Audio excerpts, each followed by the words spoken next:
Hello everyone, this is Shlok and today I'm going to be talking about my IIT Bombay interview experience, and most importantly I'm also going to be talking about the campus because that's where we are sitting right now. So without further ado, let's get into it. The first pro tip is that you have to stay at the IIT Bombay hostel for sure if you are interviewing for IIT Bombay. And how do you book your particular slot for the hostel? Whenever you get your interview shortlist, there is a little pop-up or an option that comes in where you can book an accommodation. It's barely $300, but the experience is something that you'll remember for the rest of your life. You'll get allotted a room with a roommate, and the hostel facilities are great. The food in the mess is also pretty good. I have nothing to complain about. And overall, the experience was very, very good for me. The campus is absolutely breathtaking. It is a huge campus, and huge is an understatement for this campus in my opinion. It is lush green. There are trees everywhere. In the morning, the atmosphere is so good. You get clean air. You have a great morning. If you wake up early, you'll be feeling amazing. You'll be starting your day on a very high note. So very much recommended if you are someone who has, let's say, all blackie calls, and then again you have an IIT Bombay call as well, and you're thinking about, let me just skip this one because I have too many good calls. Do not do that. Come here, experience this. You gotta come here. So that's the first thing. Coming on to the actual interview, my slot was again 8 a.m. What happens, my reporting time was 7:45 a.m. I reported to the VMCC. That's one of the convention centers here at IIT Bombay. And you come here, there is a big auditorium sort of a setup on the first or the second floor that is essentially a waiting area. And in your waiting area, you'll be going through your document verification, where they call you one by one for your document verification. And once that document verification is done, and you will get your particular, there's an order to the whole interview list. And once your chance comes, you will be going upstairs to the conference rooms where you'll be having your interview. So that is the first part. Jumping on to what's gonna happen inside the interviews, the first thing I want to talk about is that work experience. For work experience people, your work experience is gonna be key. For freshers, your past academics is sort of the key here. Now, I'm not saying anything new, but just in case anyone was confused about this, I'm just stating it out there. That's the first part.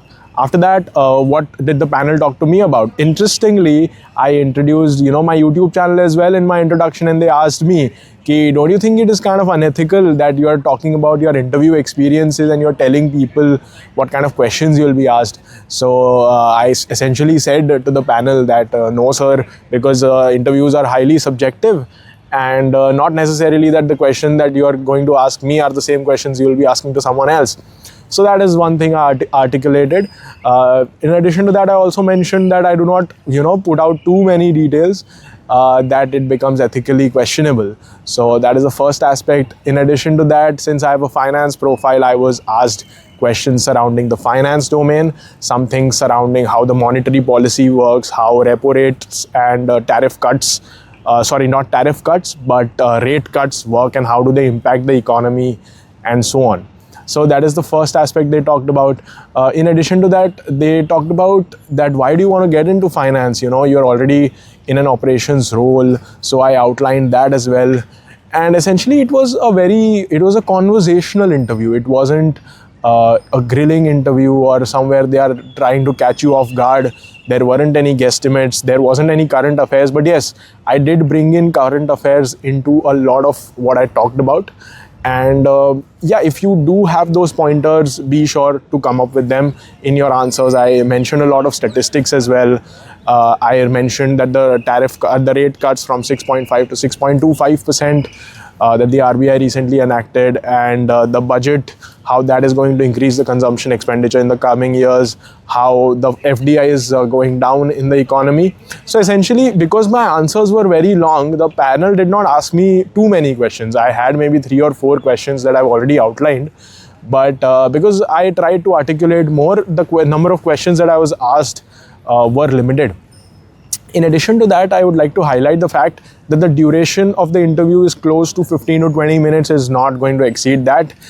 As far as I remember, the entire interview was over in a second. I don't remember it being long at all. So it was a fairly delightful experience.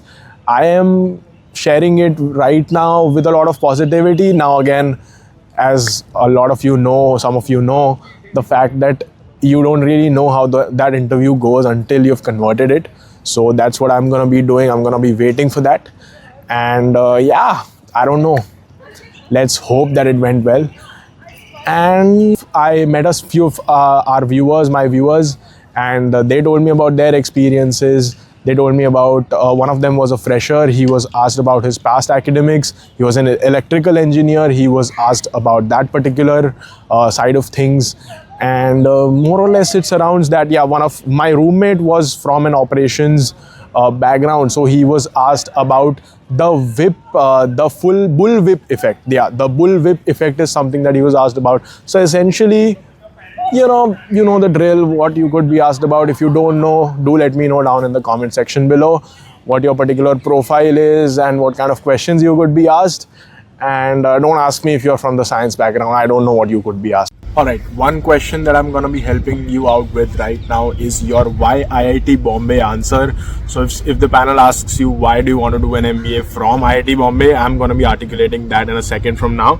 The first thing is the amazing faculty to student to faculty ratio. It is 1:10. So you get a lot of personalized attention. You get to talk to, you get more time of your faculties essentially, because they wouldn't have to cater to hundreds of students, let's say. So that is one very good thing. In addition to that, there are some very amazing fests that happened at IIT Bombay. You can talk about Mood Indigo, which is their cultural fest, and you can also talk about E-Summit, which is their entrepreneurship fest. So that is the other thing. In addition to that, you essentially, if you're a part of SJMSOM, which is your MBA program, essentially you become a part of IIT Bombay at large, and that gives you access to all the resources that IIT Bombay has to offer, including the central library, which has Bloomberg terminals and so on. So that is a great thing for people who are very keen on finance as a domain. Other thing that you should be aware of are their foreign exchange programs. Two key schools that stuck with me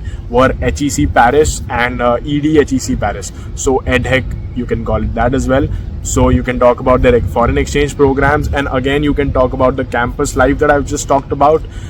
Additionally, you can say that you get to meet people from not just diverse experiences in your particular program, but you also get to interact with people who are pursuing different courses, which essentially you won't find in any other MBA program, because here you will be ending up sharing a room with, let's say, he could be a PhD student or an MTech student. Yeah, one interesting experience I had, I was having dinner yesterday with a person who had their ISRO interview coming up.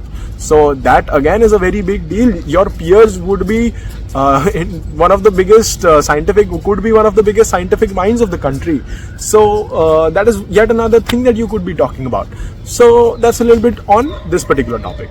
Additionally, what more do I have to articulate? One thing that I wanted to talk about is that you get some amazing food here at Cafe 92, which is right behind me as I'm talking. It is near your PC Saxena Auditorium. Let me show you the place where I am sitting right now. So I hope you can see where I'm sitting. It's a very nice sort of a view that I'm looking at. So I hope you got to learn something from this video. And yeah, that's about it from my side, and see you in the next one.